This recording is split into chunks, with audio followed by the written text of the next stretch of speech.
మాజీ మంత్రి ప్రకాశం జిల్లా ఒంగోలు మాజీ ఎమ్మెల్యే బాలినేని శ్రీనివాసరెడ్డి నేడు ఒంగోలులోని తన నివాసంలో జరిగిన మీడియా సమావేశంలో పలు హాట్ కామెంట్స్ చేశారు. మొన్నటి సార్వత్రిక ఎన్నికల్లో ఊహించని విధంగా ఫలితాలు వచ్చాయని, నేను ఒంగోలు ఎమ్మెల్యేగా ఉన్నప్పుడు ఎవరిని ఇబ్బంది పెట్టలేదని, నా చేతైనంత వరకు ప్రజలకు సహాయం చేశానని అన్నారు. నాకు చివరి ఎన్నికలని ఎన్నికల ముందే చెప్పానని, నేను అధికారంలో ఉన్నప్పుడు ప్రతిపక్షంలో ఉన్న నేతలను ఎవరిని ఏం ఇబ్బంది పెట్టలేదని అన్నారు. ఎన్నికల ఫలితాల తర్వాత మా కార్యకర్తలపై టీడీపీ వాళ్ళు దాడులు చేశారని, దాడులు చేయడం మంచి పద్ధతి కాదని, నేను రాజకీయాలు వద్దని అనుకున్నా కానీ మా కార్యకర్తలపై దాడులు చేశాక మళ్ళీ రాజకీయాల్లోకి వస్తానని బాలినేని తెలిపారు. దమ్ముంటే నాపై దాడులు చేయండి, నన్ను ఎదుర్కోనని అన్నారు. నేను మంత్రిగా ఉన్నప్పుడు నన్ను హవాలా మంత్రి, భూ కబ్జాదారుడు అన్నారని, ఇప్పుడు మీ పార్టీ అధికారంలో ఉంది అని నాపై చేసిన ఆరోపణలు తేల్చండి ఆయన సవాల్ విసిరారు. తెగించానంటే ఎవరికి ఆగదు. ఒకటే మర్యాద కుటుంబంలో పుట్టిన వాళ్ళు మేము. ఈ రకంగా చెడు చేష్టాలు చేస్తే ఊరుకునే పరిస్థితి లేదు, గుర్తుపెట్టుకోండి. మా కార్యకర్తల మీద దెబ్బ పడితే నా మీద పడిన దమ్ముంటే నా మీద రా,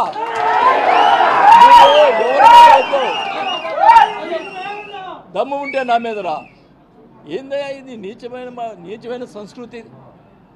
రాజశేఖర రెడ్డి విగ్రహాలు పడగొట్టడం ఏంది?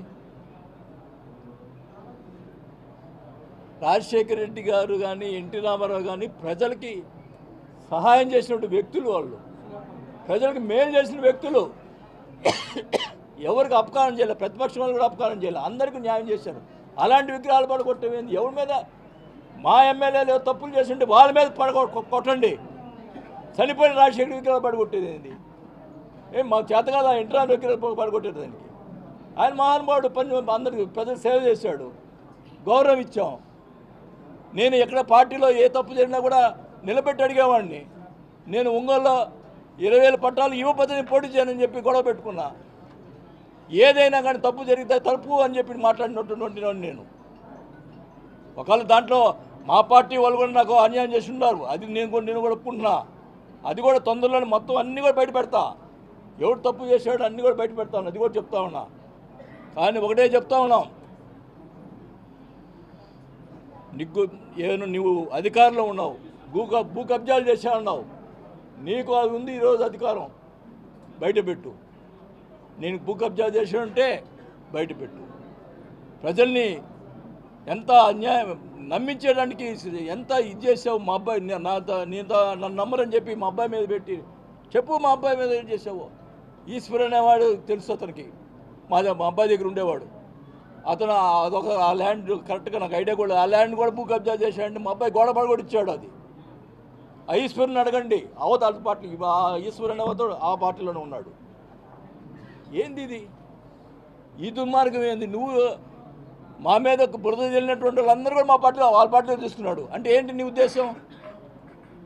భూ కబ్జాలు చెప్పినటువంటి పేర్లన్నీ కూడా ఆ పార్టీలో తీసుకున్నా అంటే వాళ్ళ ఉద్దేశం ఏంటి?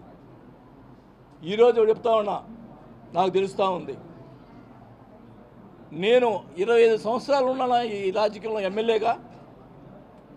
ఎవరినైనా ఈ ఒంగోలు కాన్స్టిట్యున్సీలో ఎవరినైనా ఒక అపార్ట్మెంట్ కానీ ఒక లేఅవుట్ కానీ ఎవడేస్తున్నాడు కానీ నేను ఎవరినైనా అడిగానని చెప్పమనండి. నేను ఈరోజు ఊరేసుకొని చేస్తా ఒక్కడిని, మొత్తం వ్యాపారాలని. ఈరోజు అందరికి నోటీసులు ఇస్తావు, 150 మంది నోటీసులు ఇస్తావు అంటే వాళ్ళని బెదిరించి డబ్బులు తినడానికి. ఇదాని సంస్కృతి. తెలుగుదేశం వాళ్ళు కూడా వేసారు లేఅవుట్లు, వాళ్ళు ఎవరు నిన్ను పిలిచి మాట్లాడలేదే, ఎవరిని చేయలేదే. ఈరోజు 150 మంది దాకా నోటీసులు ఇచ్చి వాళ్ళ దగ్గర డబ్బులు గుంజేదానికి ప్రయత్నం చేస్తున్నావు. నేను ఊరుకోను, నీ అవినీతిని ఇంకో ఊరుకోను. రోజు బయట పెడతా, నీ వ్యవహారాన్ని బయట పెడతా. నేను జనసేన పోతా అని చెప్పి రియాజ్ చేత మాట్లాడిస్తావు. ఎవరు క్యారెక్టర్ ఎట్లా ఉంటుందో ఎవడెవడు కూడా అందరూ తెలుసు. నాకు పార్టీ, ఇప్పుడు నేను మంత్రి పదవిని వదులుకున్నాను. నాకు పార్టీ నా స్వార్థం ఎప్పుడు చూసుకోలేదు. నేను నా వాళ్ళనుకున్నా, నా వాళ్ళు ఎప్పుడు నేను చేయగలిగిన సహాయం చేశాను తప్ప ఎవరి దగ్గర ₹1 నేను ఆశించలే. ఇంత దుర్మార్గంగా వ్యవహారంగా చేస్తే మటుకి ఉపేక్షించేది లేదని కూడా తెలియజేసుకుంటా ఉన్నా.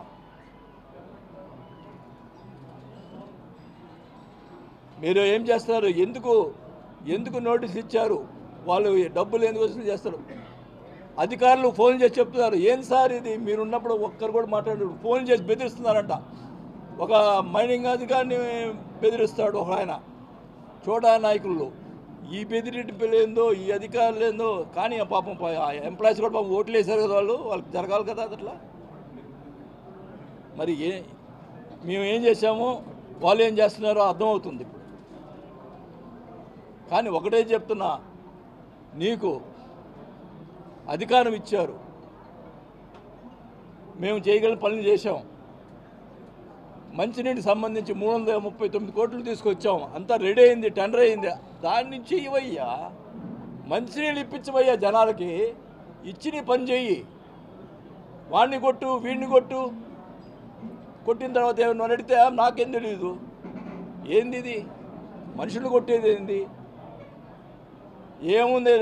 రేపు నేను కూడా డైరెక్ట్గా అటాక్ ఇస్తా, కాకపోతే కేసులు పెడతారు, లోపల వేస్తారు. ఏమవుతుంది? 2 రోజులు బయటకు వస్తా. మా వాళ్ళు కూడా రెడీగా ఉన్నారు.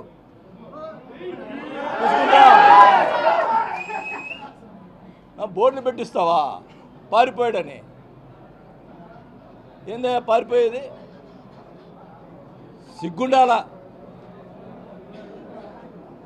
ఒకటైతే చెప్తున్నా, నేను మటుకి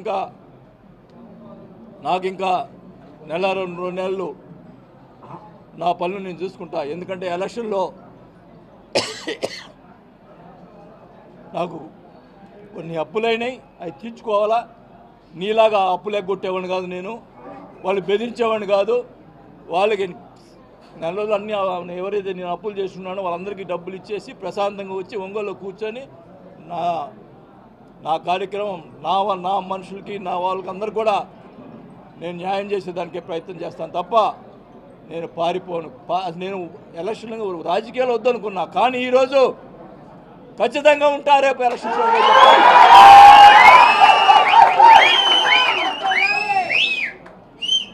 ప్రతిదీ అవినీతి చేసే ప్రతి కార్యక్రమాన్ని బయటపెడతా. నేను చేయకుండా నా మీద బుద్ధ చల్లావు. ఈరోజు నువ్వు చేసే కార్యక్రమం మొత్తం బురద చల్లుతాను, మొత్తం బయట పెడతాను. ఎక్కడ కూడా అవినీతి జరిగితే సహించలేదు, ప్రజా పోరాటం చేస్తామని చెప్పి కూడా తెలియజేసుకుంటాను. నాకు ఎవరు అవసరం లే, మా మనుషులు ఉన్నారు, మా వాళ్ళు ఉన్నారు, నాకు వెనకెత్తి ఖచ్చితంగా నేను చేస్తాను.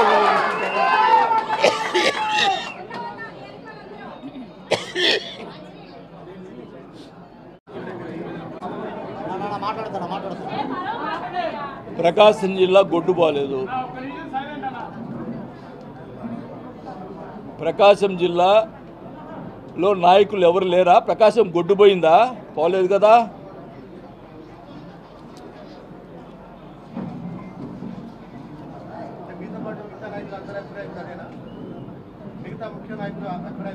నేను కార్యకర్తల గురించి ఆలోచిస్తాను. నా అభిప్రాయం ఇది. మిగతా నాయకులు నేనేం చెప్పేది? నా అభిప్రాయం ఇది. ప్రకాశం జిల్లాలో ఉన్నటువంటి నాయకుడు అయితే, జిల్లా అధ్యక్షుడు అయితే బాగుంటుందని నా అభిప్రాయం. అది కరెక్ట్ కాదా? మీరు చెప్పండి, ప్రజలు చెప్పండి, అది చెప్పండి. చెప్పు చంద్రశేఖర్.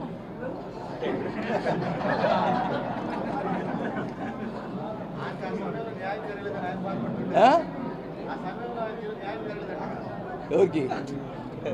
సరే, ఇంకా నయ్యో, ఇప్పుడు మాకు న్యాయం జరగకపోయినా నేను ఎమ్మెల్యే కదా, ఎమ్మెల్యే అయ్యాడు, సంతోషించు. అది సంతోషించాలి ఆయన.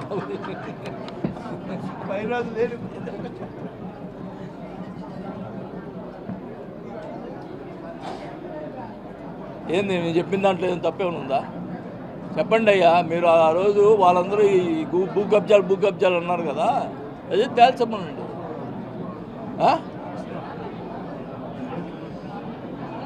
సరే, రాజుపాలెంలో ఉన్నటువంటి ల్యాండ్ కూడా తేల్చమనండి. రొయ్యల చెరువులో మొత్తం డీకేలేగా, వాళ్ళన్నీ డీకేలు, సగం డీకేలు. మీకు అవి తెలియలేబ్బా, అవి తెలియదు. మా అయితే నేను తెలుస్తుంటాయి మీకు.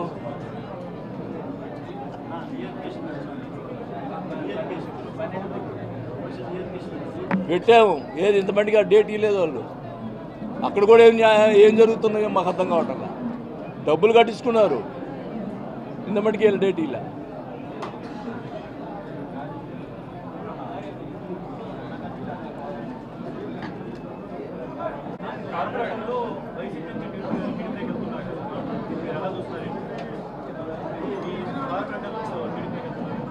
అని మీ మీడియాలో ప్రచారం చేస్తున్నారు.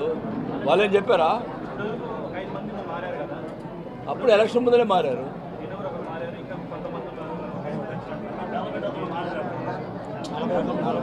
సంతనదులపాడు కాన్స్టిట్యూన్సీ అని మారినట్టు. ఇప్పుడు ఒకటే చెప్తున్నాము బా,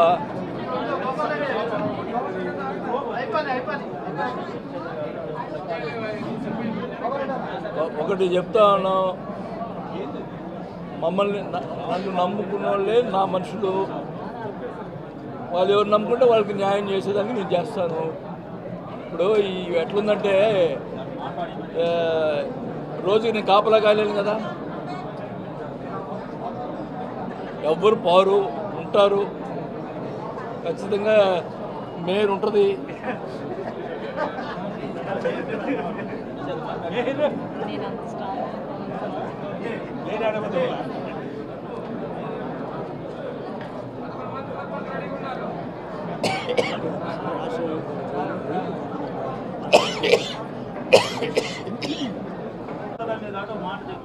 ఇప్పుడు వాళ్ళ షాపులు కూడా పడగొడతా ఉన్నారు, ఆస్తులు కూడా ధ్వంసం చేస్తూ ఉన్నారు. ఈ రకంగా ఆస్తులు ధ్వంసం చేస్తూ ఉన్నారు పోయి. ఇదేం సంస్కృతి? ఇప్పుడు మేమున్నప్పుడు ఒక కాలిపోయింది ఎక్కడ కాంప్లెక్స్లో, అతను మా పార్టీ కూడా కాదు. 10 లక్షల డబ్బులు పాపం వాళ్ళ ఫ్యామిలీ రోడ్డు మీద పడతాను, 10 లక్షల డబ్బులు సొంత డబ్బులు ఇచ్చాం. ఈ రకంగా ఆస్తులు పాల్గొట్టలేదే. ఆస్తులు పాల్గొట్టేది ఏంది? దేవుడు చూస్తాడు. నువ్వేదో ఇప్పుడు అధికారం ఉందని చెప్పు కదా, ఏదో చలాయించుకుందాం అనుకుంటున్నాయేమో. ఖచ్చితంగా శిక్ష అనేది ఉంటుంది. మనం చేసే తప్పుకు ప్రతి తప్పుకి శిక్ష ఉంటుందని కూడా తెలియజేసుకుంటా ఉన్నా.